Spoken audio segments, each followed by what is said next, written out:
Mimi is in St. Paul listening on KTNF. Hey, Mike. Hi. Well, I'm confused. I want to talk about Israel. And so, can you even imagine any other country in the world allowing 530 rockets to fall before it took a step to defend itself? And then hearing the last segment, you guys were talking about not wanting to help fund the Iron Dome. The Iron Dome isn't just to protect Israelis. It's also so that they don't have to fire back and cause casualties in these areas of the Gaza Strip where the population is so densely populated. I just don't know. Tell me what you think would be an acceptable... When are the Israelis supposed to defend themselves? How can they do that? Well, wait a second, Mimi. Let me just turn it around and ask you something. You are a family.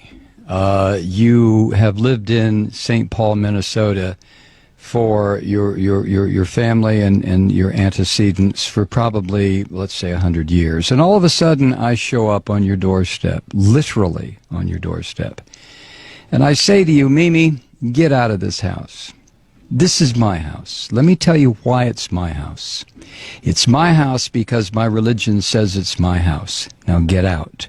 Now, I happen to be standing on your doorstep with a gun pointed at your head and at Wait, your... who are you? No. Hold on. No. I listen to you. You okay, listen to me. I don't know which side you're talking for, but okay. All right, Mimi, I'm going to put you on hold so you can go ahead and interrupt if you want to.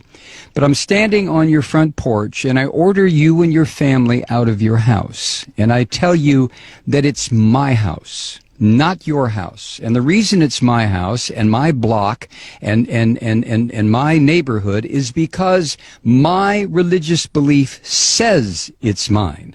And you sit there and you say, well, no. What are you talking about? We've been here 100 years. I'm sorry. Get out, Mimi. So you leave. And the reason you leave is because you know if you don't, I'm going to blow up your house and probably blow up your family. So you leave. And you move down the street.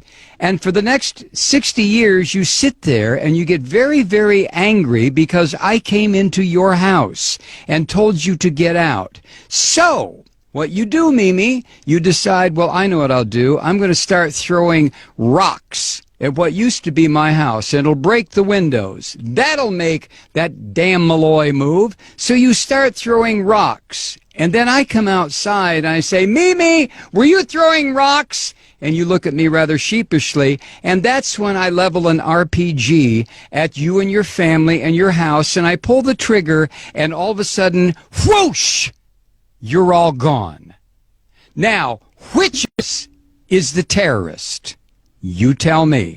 But tell me on another phone call, Mimi, because I'm not going to get involved in a big discussion about this. Thank you. Wow. When does Israel have a right to defend itself? Well, when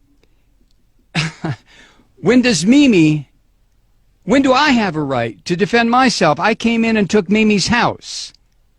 So if Mimi attacks me, who's going to say, well, Malloy, you have a right to defend yourself because Mimi's attacking you? And somebody else will say, yeah, but you took Mimi's house. Yeah, but, possession is 9/10 of the law. Nah, possession is 99.9% of the law. And besides, God gave me this land. What the hell is Mimi doing on it? All I had to do was come here and remind her, Mimi, get out. God gave this land to me. Now, if Mimi doesn't like that, she can go live in the little ghettoized area that I've set up for her near the Mississippi River in St. Paul, where there's bad electricity, bad water, the fish are no good to eat, and Mimi can stay there until hell freezes over. Or Mimi can throw rocks at my house, used to be her house, in which case I will level a couple of grenades at her. So the question, Mimi, is not, when do I have a right to defend myself? I stole your house. I stole your neighborhood. I stole your friend's house. I stole your friend's house. I stole the corner grocery store. I took it all. When do I have a right to defend myself? You have to be kidding. You have to be kidding. Let me recommend a book for you, Mimi. It was written by Rabbi Meir Kahana. The title is They Must Go. Read it and call me back.